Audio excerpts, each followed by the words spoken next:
Y'a quoi? Wesh. Bah, ça va pas. Ça va pas du tout. Ouais. Je suis un peu malade et tout. Même pas un peu malade. Là, ça va, c'est un peu amélioré. Mais c'était pire il y a quelques jours. Genre, je pouvais plus sortir de mon lit, j'avais la tête. Bref, je vais pas vous expliquer les symptômes d'une maladie, d'un rhume basico-basique. Vous le savez. Tu sais très bien, voilà. En plus, c'est un vieux mec qui m'a toussé dessus dans le bus. En plus, ce jour-là, j'avais plus de train qui passait dans mon village. Du coup, j'ai dû faire un pèlerinage pour aller en cours. J'étais morte de chez morte, mais vraiment morte. Et je pouvais pas parce que moi, dans ma fac de merde, euh, c'est 2 absences justifiées max.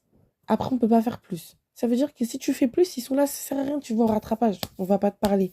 Pouilleuse que t'es en fait, moche que t'es, saleté que t'es. Ta mère, elle est morte, rien à foutre. T'es morte, rien à foutre. Ils vont venir à ton enterrement, ils vont se poser comme ça devant ton cercle, ils vont être là. Tu sais que t'es défaillante. Il faudra un justificatif valable. Parce que la mort, ça compte pas comme justificatif valable. Tu le verras sur le livret de l'étudiant, il n'y a pas. Étudiant 2025-2026, il n'y a pas écrit décès. D'accord? Ta mère est morte, bah j'en ai rien à foutre. T'es mort, j'en ai rien à foutre. Euh, Je sais pas ce qu'il y a pire que de la mort, parce que j'allais faire une autre vanne par rapport à ça, mais il y a pire. Il y a pas pire qu'être mort. Si, en fait, il y a pire, mais là, j'ai pas d'idée. Mais du coup, ouais. Et j'ai compris qu'avec ces mecs qui toussaient sur toi dans les transports et qui partageaient leur maladie, c'est la chose que qu'ils le partagent avec toi. Ça et leurs mains qui se mettent partout sur ton corps. C'est vraiment, c'est ça. Ils sont généreux sur ça. Sur le reste, après, par contre, tu galères un peu avec eux. C'est une galère. C'est même pas que tu galères un peu. En fait, là, je le dis dans le dos de la drôlerie. Mais c'est pas drôle. C'est sérieux là. Bref, j'ai remarqué que ces gens-là, ils prennent tout chez toi. Ils prennent ton espace, ton temps, ta vie, ton argent, tout. Et en fait, pour moi, c'est des voleurs. Donc, faut les menacer. Donc, comme j'ai dit, un jour, une menace. Faut les menacer. Et moi, j'ai fait une liste cette semaine d'idées de voleurs qui me passaient par la tête. Genre, par exemple, là, voleur de blagues. Pourquoi? Ma soeur, cette grosse voleuse de blagues. Je vous explique. C'est pas. Moi, depuis un moment, je m'amuse à dire, au lieu de dire Bussy Saint-Georges, je dis Poussy Saint-Georges. Ce que je trouve hilarant de l'hilarantisme. Sachant que, il faut sachez que c'est hyper drôle parce que je le dis à plein de gens à chaque fois et c'est hilarant et tout le monde rigole. Et je sais, je suis quelqu'un de très très drôle. Et ma sœur, ce qu'elle fait, c'est quoi? Elle va prendre ma blague, elle va sur TikTok, elle fait un TikTok avec. C'est pas, elle fait grave des j'aime, grave des vues, grave. J'ai dit des j'aime, j'ai 95 ans quoi. Elle fait grave des likes, grave des vues et tout. J'avais tellement la haine, mais tellement la haine. J'étais, ah, mais c'est ma blague et tout. Comment tu me voles comme ça? J'avais l'impression qu'elle avait volé mon intégrité. Franchement, je sais même pas si ça se dit en fait ce que je viens de dire. Mais ça m'a tellement saoulée. Premier degré, ça va faire 2 semaines et j'y pense toujours. Genre vraiment, je suis là, mais espèce de grosse pouilleuse que t'es. T'es vraiment la voleuse que tu penses être. Genre, elle me parle, je suis là juste. Voilà. Il n'y a pas midi à 14h. Enfin, midi à 14h, déjà, c'est pas. Voilà. C'est éloigné un peu. Elle me saoule, elle me saoule, elle me saoule, elle me saoule. Du coup, à chaque fois que je fais une blague ou que je veux faire une blague, je suis là en mode. Attends, elle va pas me voler ma blague, cette voleuse. Réfléchis à, euh, à 1000 fois avant de parler. Du coup, je suis là en mode, est-ce que je parle ou est-ce que je parle pas? Est-ce que je dis ma superbe blague ou est-ce que je me calme? Et du coup, je suis là en mode,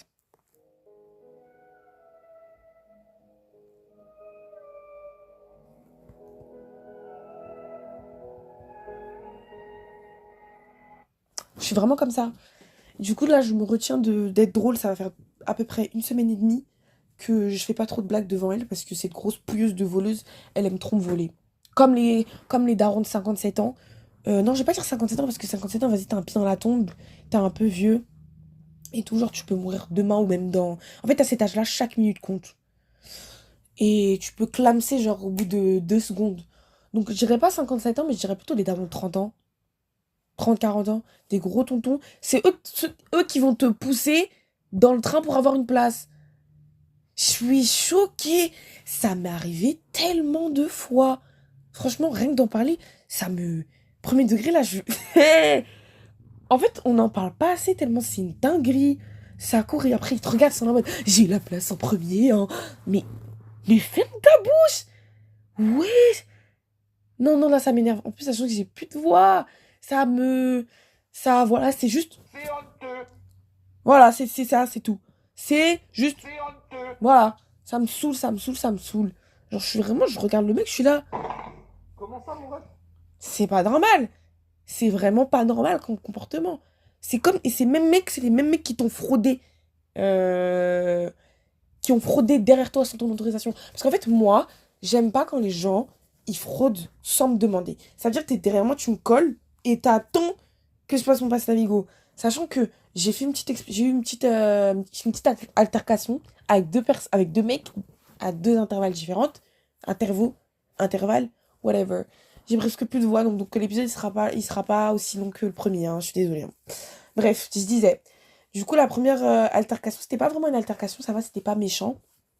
Mais en gros, j'étais à Châtelet, déjà. Châtelet, Testi Crousti. Voilà. Testi Crousti, Farfadet Balicieux, je sais pas, j'ai envie de le mettre.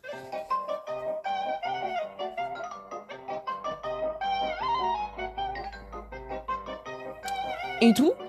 Mais en fait, mettre des petits bruitages comme ça me permet de faire des pauses avec ma voix. Parce que, oulala, je suis fatiguée. Et du coup, je suis à Châtelet, je cherche mon passe Navigo dans mon sac. Vu que c'est un peu le bazar, mon sac à main, mais là ça va, je l'ai rangé. Du coup, heureusement.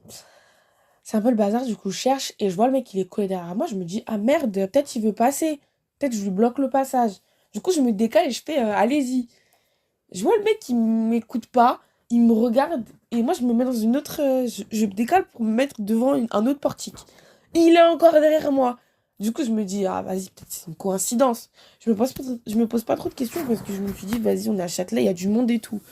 Là, il y a presque personne qui souhaite passer. Du coup, il y a personne sur les 17 portiques. Je me redécale quand même parce que je me dis, peut-être il veut celui-là, peut-être il a un petit rituel et que je suis en train de foutre sa journée en l'air à cause de ça.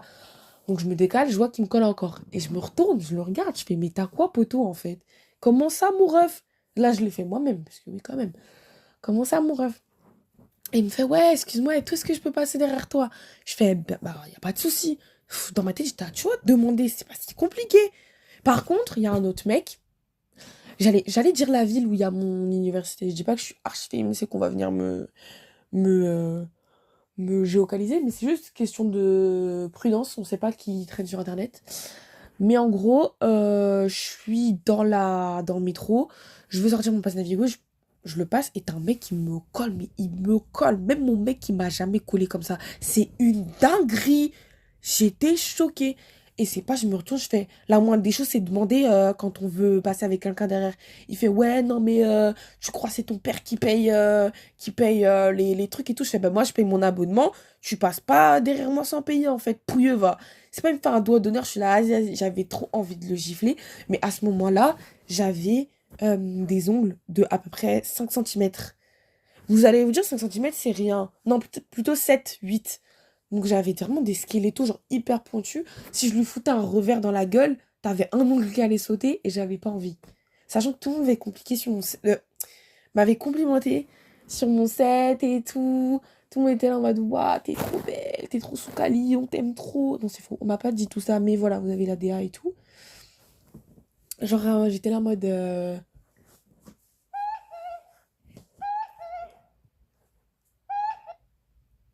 Oh non, ça bug! Genre vraiment, j'étais trop contente et tout. Et gros doigt d'honneur, j'étais en mode, ah bah ok, bah y a pas de souci, super.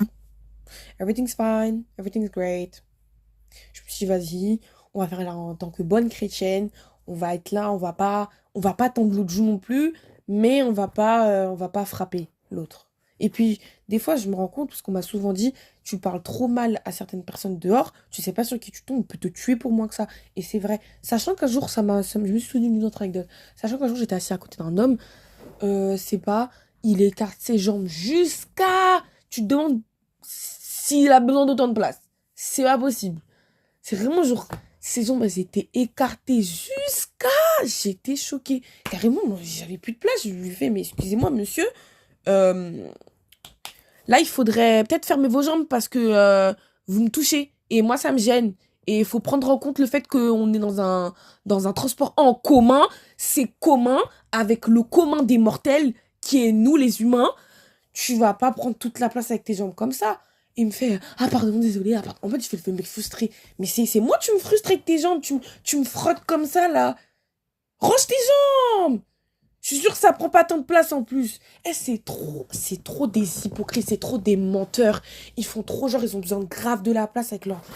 Bref, ça me saoule. Ça remonte à un truc en moi.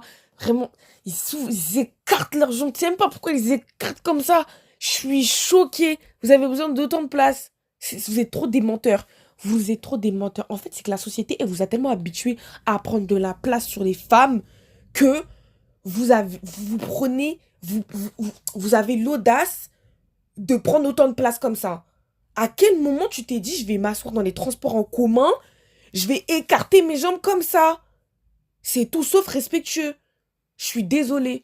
Moi, j'ai commencé à écarter mes jambes comme ça aussi. Ah, ouais, j'avoue, but contre son camp et tout. Je suis là, ouais, c'est pas respectueux et tout. Mais t'es un homme, tu le fais. En fait, c'est à cause de vous que je commence à le faire. Dans le sens où je me dis, vous savez quoi, vous voulez jouer à ce jeu-là, je vais jouer à ce jeu-là aussi. On va me demander, il y a quoi mon rêve, je vais être là-bas. Toi, il y a quoi? Je vois t'écartes tes jambes. Oh punaise, je vais plus avoir de vous en plus. Oh là là, je commence vraiment à m'énerver. T'écartes tes jambes comme ça, bien sûr. Bon, on se calme. Je suis une adulte, je suis raisonnable, je suis responsable. C'est des enfants dans leur tête. Même les enfants, ils font pas ça. Oh purée. Je vais essayer de me calmer. Je vais essayer de me calmer. C'est archi triste. Je vous jure, premier degré, je vais pleurer. C'est un vrai problème et tout. Je me sens hyper mal dans les transports à cause de ça. Sachant que ce matin, ça m'est encore arrivé. Et le mec, il était en face de moi et tout. Il faisait semblant de dormir. Et il frottait ses jambes contre les miennes. Et moi, je me suis sentie... Littéralement, je peux clairement classer ça comme agression, en fait. Tu touches mon corps et tu sais très bien que ça me dérange. Et je te le dis et tu continues. Et le seul truc que je peux faire, c'est fuir, en fait. Et ça m'énerve. Le fait de se dire, je dois me lever, je dois je dois changer de wagon, me dépêcher de courir au prochain pour juste avoir un trajet normal. Franchement, ça fait super mal au cœur. Rien que d'y penser là, franchement, ça soulève un vrai problème. Ça fait juste mal au cœur. Tu veux pas tu te lèves pas le matin à 5 heures pour qu'un vieux clochard te frotte dans les transports pour te frotter. Moi, je pense que voilà, la prochaine fois que ça m'arrive, j'en fous une patate à un. Moi, j'ai rendez-vous dans longtemps avec ma thérapeute. Et mes médocs, là, ça commence à aller. D'accord?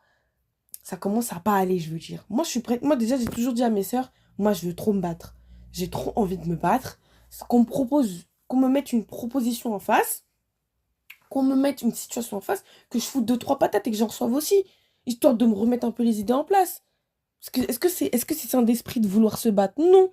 Déjà, je me souviens, on avait EPS. Ouais, EPS à la fac, ouais, bref. Et on devait faire lutte.